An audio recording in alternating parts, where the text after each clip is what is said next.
Television উপস্থাপক ও সাংবাদিক মুন্নি সাহার ব্যাংক হিসেবে বিপুল পরিমাণ অর্থের খোঁজ মিলেছে। সাংবাদিকতার বাইরেও শত শত কোটি টাকা কামিয়েছেন তিনি। বেতনের বাইরে মুন্নি সাহার হিসাবে জমা হয়েছে 134 কোটি টাকা।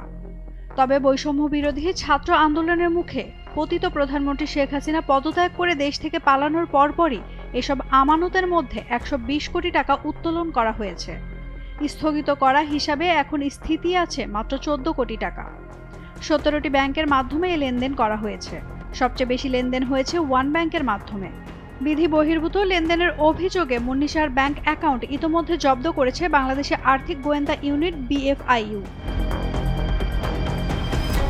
গত 5 আগস্ট রাজনৈতিক পরিবর্তনের পর 6 অক্টোবর BFIU মুন্নি সাহার ব্যাংক হিসাব তলব করে। তার ব্যাংক হিসাবের বাইরে প্রায় 6 কোটি টাকা মূল্যের গুলশান তেজগাঁও লিংক রোডে এলাকায় শান্তিনিকেতনে 165 রোজা গ্রিনে তাদের একটি ডুপ্লেক্স বাড়ির সন্ধান পেয়েছে গোয়েন্দা সংস্থা।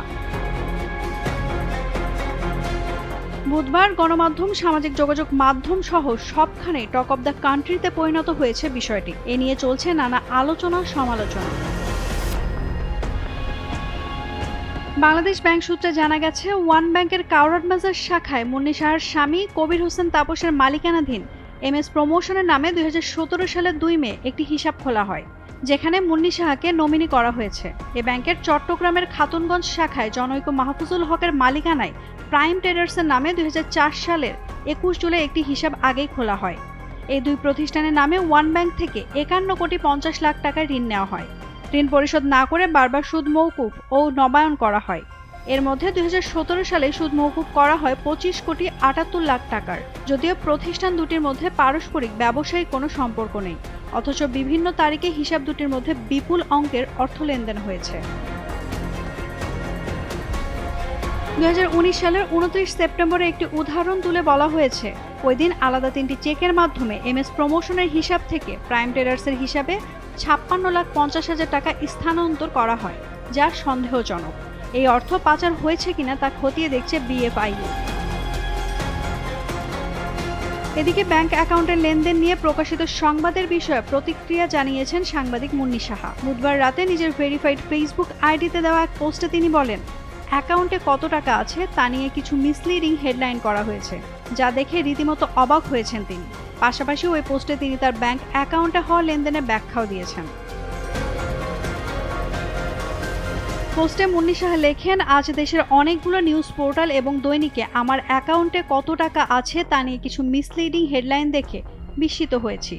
অনেকেই আমার অ্যাকাউন্টে 134 কোটি টাকা এমন ফটোকার্ড বানিয়ে ক্লিক নিচ্ছেন, যেখানে রিপোর্টে পরিষ্কার করেই লিখেছেন মুন্নি সাহার স্বামীর বিজনেস অ্যাকাউন্ট MS প্রমোশনের লেনদেনের কথা।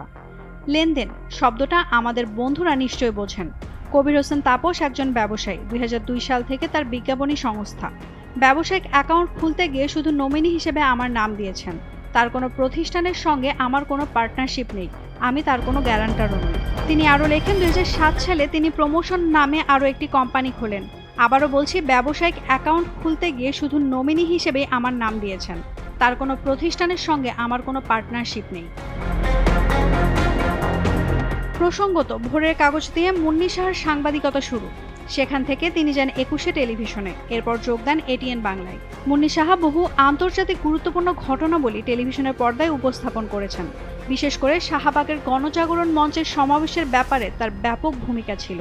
এদিকে জুলাই আগস্টে ছাত্র জনতার আন্দোলনে রাজধানীর যাত্রাবাড়িতে নাইম হাওলাদার নামে এক শিক্ষার্থী গুলিতে নিহত হওয়ার ঘটনায় মামলা হয়েছে। গত 22 আগস্ট যাত্রাবাড়ি থানায় ওই মামলা দায়ের করেন নিহত নাইমের বাবা কামরুল ইসলাম।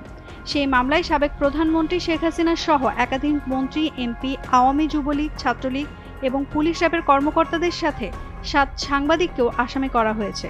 তাদের মধ্যে মুন্নি সাহাও একজন। নাওমিনা স্টেন, ডেইলি সান।